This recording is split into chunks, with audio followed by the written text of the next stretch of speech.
Welcome back, ladies and gentlemen. Professor Connect here, bringing you guys a video over function notation. I'm actually doing a part 2 to this video.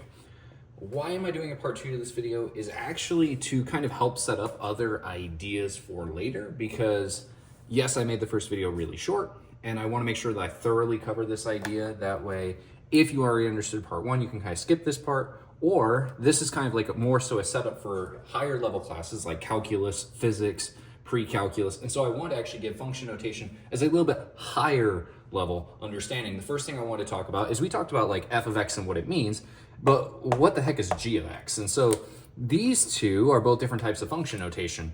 And actually, believe it or not, they both mean very similar things. They both are substitutes for a quote unquote y value. So in all seriousness, f of x is y.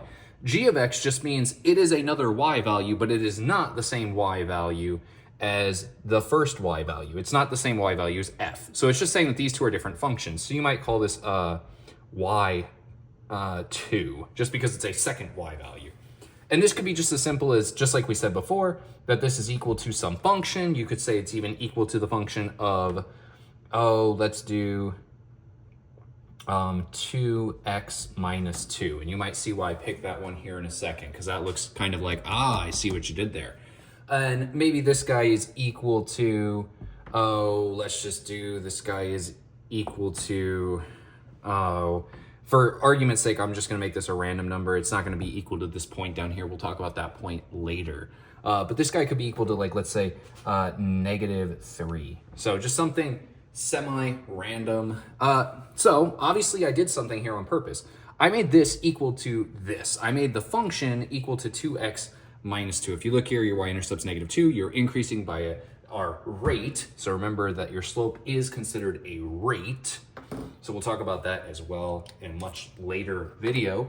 But when I actually look at this, if I'm reading this function right now, this is actually why I want to do function notation part 2, is because if you're looking at this right now, you say, okay, f of x is equal to this, but does it always equal this line segment? Well, f of x is always true, so f of x will equal this under most cases. Where will this fail? So this will fail, so you could say something like f of x does not equal 2x minus 2 if x is equal to, and right now I have a hole in this graph, and a hole is basically an infinitely small space where the value does not actually match. Now, for those of you who are like, what the heck do you mean, an infinitely small hole? It's basically a gap, a missing segment in a graph that otherwise would be uniform and perfect. So basically it's an empty void in the middle of our graph. And well, when this is not true, or this is not true if x is equal to 2. So if x itself is equal to 2, then f of x does not equal this function.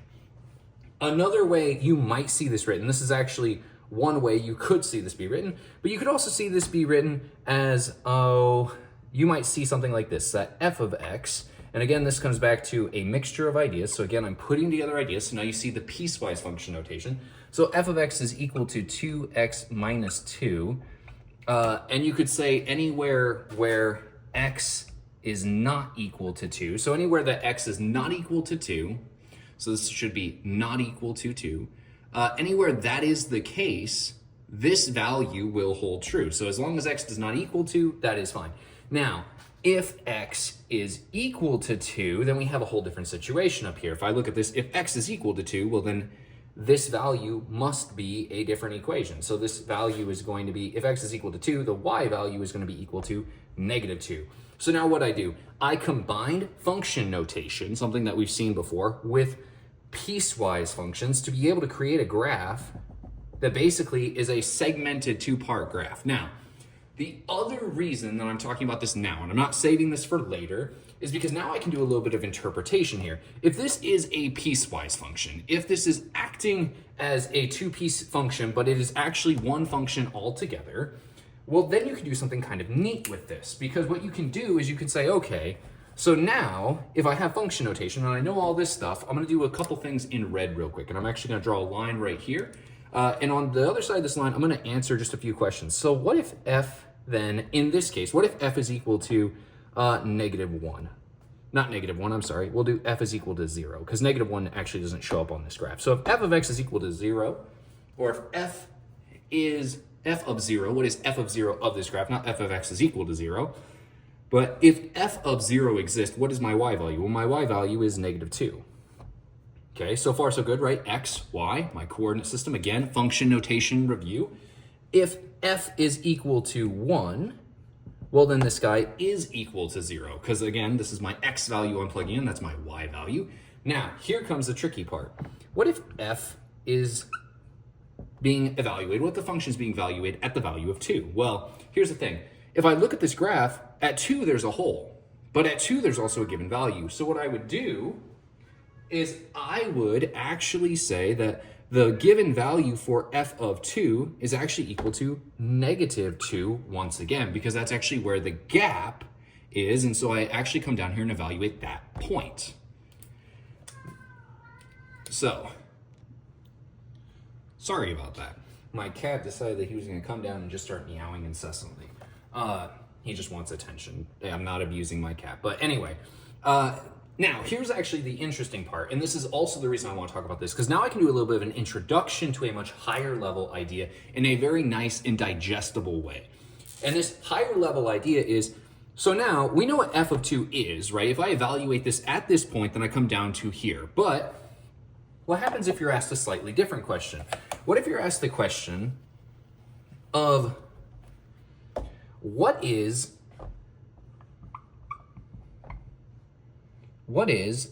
f of x as x approaches 2? So when I say when x approaches 2, I mean what happens as you're getting closer and closer and closer. You're not evaluating perfectly at that point, but you're asking what happens as you approach that point. And this is actually a very different question. What this is saying is, so as you come from the left and from the right, do they approach the same point? Well, first of all, they do. Now you're answering what point do they approach? So as f of x is approaching 2, so you can say f of x is equal to, well, now it's equal to +2 as x approaches 2. Keep in mind, f of x equaling 2 means that the y value of this is 2, and then x approaching 2 means you're approaching it on the x-axis. So really I'm saying this value you're approaching is this 2, the value that you find is this 2. I want to point that out real quick. Now, why in the world am I talking about this real quick? Because this is actually a really easy, digestible, and basic breakdown of something that you can be introduced to in pre-calculus, you could be introduced to in Algebra 2, and it sets up the basic idea of what we call in calculus a limit. It's the visual representation of a limit. And what a limit basically is what's happening. It is what happens as you approach a point.